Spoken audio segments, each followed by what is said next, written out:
Kemarin saya berkunjung 2 hari yang lalu ke masjid apa namanya Al-Ihsan ya, Masjid Al-Ihsan yang ada Ustadz Adi Hidayat, adik kelas saya di Libya. Ustadz Adi Hidayat, ada yang kenal? Bapak Ibu, saya katakan pada masyarakat sekitar, ini anugerah terbesar dari Allah untuk penduduk sini. Pertahankan ulama ini. Langka orang semacam beliau. Kemampuan tafsirnya, kehebatan ilmunya, kedalaman analisanya, dan bijaksananya beliau dalam menyelesaikan banyak perkara-perkara dan masalah. Langka ulama macam ini. Dia muda lagi masih, usianya baru 30 tahun Pak. Adik kelas saya di Libya, masih muda sekali. Saya katakan jangan telantarkan beliau, tolong rawat dan jaga, jangan sampai beliau pergi gara-gara kalian tidak peduli. Ini saya katakan kepada mereka Pak. Sering para ulama dan da'i tidak terperhatikan oleh umat tidak care, akhirnya ulama itu demi tuntutan kewajibannya dia harus berpindah ke tempat lain. Jangan sampai itu terjadi Pak. Kalau ada ulama dekat kita, perhatikan kehidupannya. Makanya Imam Ibnu Taimiyah tadi di Majmu' Fatawa jilid yang ketiga, saya sebutkan halamannya sekalian ya, sekali-kali ya. Jilid yang ketiga halaman 227 bagian bawah. Sekali-kali. Insyaallah ya, rahmat Allah bagi Ustaz Adi, diberikan kemampuan menghafal yang luar biasa. Kalau saya sesekali aja. Juz yang ketiga halaman 227 bagian bawah. Tengah atau ini? Pokoknya bawah ya. Belajar S1 beliau di Libya, S2-nya di UIN Sunan Gunung Jati, Bandung. Tinggal orang Banten, tinggalnya di Bekasi. Orangnya rendah hati, terkenal masyhur di mana-mana, tapi mau dia nelpon saya, tapi tak saya angkat. Tak tahu saya itu nomor dia. Setelah pergi ke Dumai baru cerita Pak Taufik. Kata Pak Taufik, tadi Ustaz Adi Hidayat nelpon Ustaz berkali-kali. Kenapa tak Ustaz angkat? Tak tahu saya sih. Belum putih makrifat awak lagi. Beliau hafal dia macam-macam. Ada orang itu cepat ingat, cepat lupa. Ada lagi cepat ingat, lambat lupa. Yang paling parah lambat ingat, lambat lupa. Kalau Ustaz Adi Hidayat ni sekali ingat tak lupa-lupa. Itu dia, bisa dia ingat semua. Itu kelebihan lah diberikan Allah SWT. Bagus dijadikan referensi. Cuman jangan telan bulat-bulat.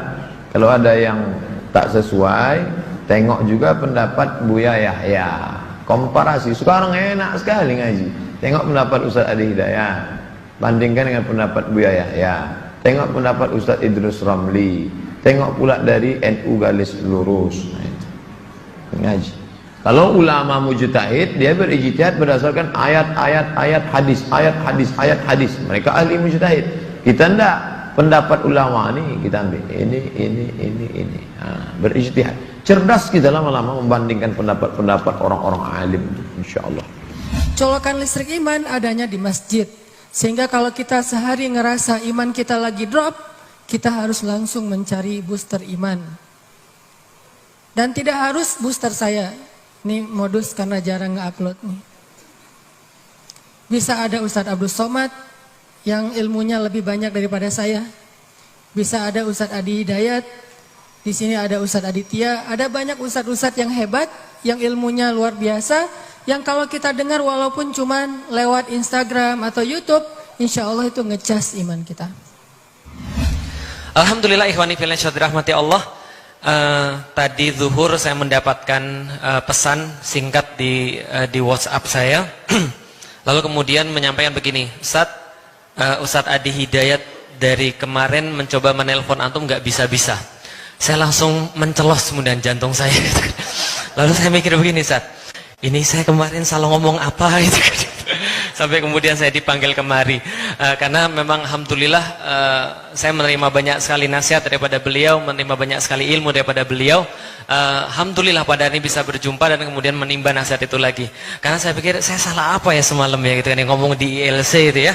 Tapi alhamdulillah ternyata bukan itu gitu kan ya, yang menjadi permasalahan. Alhamdulillah saya juga bingung ya kalau seandainya tadi beliau ceritakan, dan kebetulan saya juga membaca beberapa yang beliau ceritakan tadi di media sosial.